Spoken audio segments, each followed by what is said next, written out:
Joining us right now is Georgia Senator David Perdue. Senator Perdue is the former CEO of both Dollar General and of Reebok, so he comes to this with plenty of business experience. And Senator Perdue, thanks for being here today. Good morning.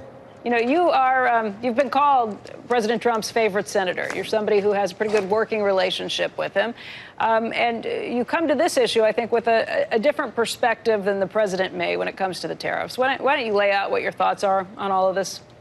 Well, first of all, I think this president's instincts have been right all along. He wants to create a more level playing field with the rest of the world. I think this is somewhat of an overreaction, in my opinion. However, the president last year moved to help us make us more competitive by focusing on regulations, energy, and taxes. This year he wants to focus on trade, immigration, and infrastructure.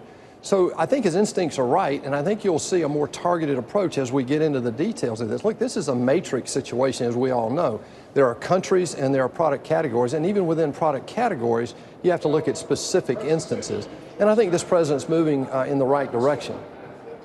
Senator, let's talk a little bit about it, because that's very similar to what we just heard from Commerce Secretary Ross, just the idea that this could be a negotiation, that things are still playing out. You may not see the tariffs broadly put in without any exemptions carved out, without any exceptions, that maybe there's more than meets the eye here.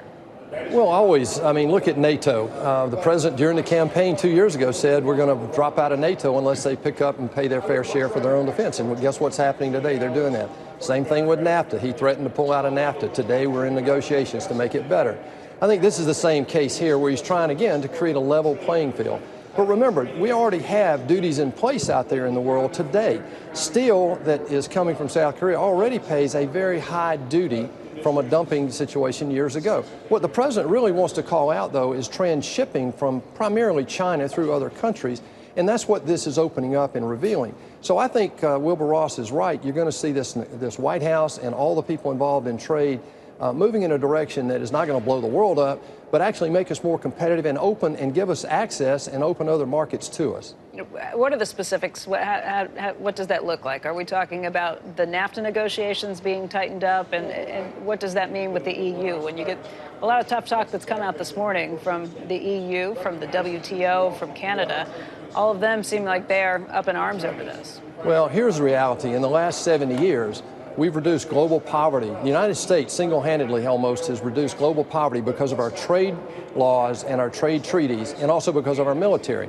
We've seen global poverty reduced by almost 2/3, while in the United States, poverty rate today is the same as it was in the 60s. What we are doing right now, this president is saying, look, we've gone far enough paying the way. The Marshall Plan rebuilt Europe, he rebuilt Asia, and right now we're trying to make sure that we can rebuild our economy here in the United States. So on the one hand, I applaud the president. On the second level, I think we need a lot more detail, and I think that's what the White House is working toward, to get a more targeted approach. Senator Perdue, you come from the perspective of a business leader who was importing a lot of the goods that you sold, both at Reebok and at Dollar General. What would it mean if there were retaliatory measures to these tariffs, if walls started coming up more broadly around the globe? Well, nobody wants a trade war. Those don't benefit anybody, and that's not what this president wants. But this president is frustrated.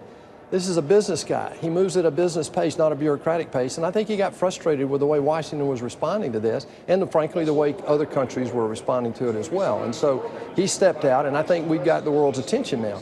So look, the status quo is not acceptable to this president, to me, to anybody who comes from a business perspective. At Reebok, for example, we made in dozens of countries, we sold in dozens of countries, and that's the way most of these multinational companies are formed. And frankly, that's the way most people are doing it. Even small businesses today make in multiple countries, sell in multiple countries. Look, I think the example that your prior guest used to talk about the automotive industry. If we make America more competitive, we'll attract more manufacturing to the U.S., more jobs, and more companies coming to the U.S. to access our market, but also to export more as well. Hey, Senator, do you think, it's Joe Kernan, do you think there's any truth to the notion that the nationalists now are going to have to wield too much power, and that, you know, he was a very strong representative of the globalists? I mean, there's no going back on it. Obviously, I understand nationalism too, but there's no going back on the whole. We live in a world that's global now. Should the next person that comes in represent that side of things to push back, or I mean, could Navarro run wild now with Wilbur Ross, with the nationalism? Look, this nationalism or protectionism is always a fear, but that's not where this president's heart is. This president wants to make us more competitive. If you want to grow our economy, you by definition have to export more. You know, and one of the ways to do that is to build our infrastructure, and that's what he wants to do. These ports need to be more competitive. We need to be able to access and receive these Panamax ships. But I think this discussion about protectionism, of course he wants to protect American jobs, but the best way to do that is to make us more competitive with the rest of the world. That's what the tax deal did. That's what regulatory work is doing. And frankly, that's what we can do if we get to the infrastructure piece this year. We need help from the Democratic side to do these things this year, because everything we want to do this year is at 60 votes in the Senate. But I don't think that's a real argument, Joe, on the nationalism. I don't think we should have any fears that this president's going to take us into an isolationist era. What we've got to do is engage with the rest of the world, and that's what he's doing. Senator Larry Bossidy, a number of us have been concerned about the pace of the NAFTA negotiation, and since Canada has been particularly aggrieved by this tariff imposition or the potential of it, do you think this action will help accelerate bringing NAFTA to a conclusion that we'll all like?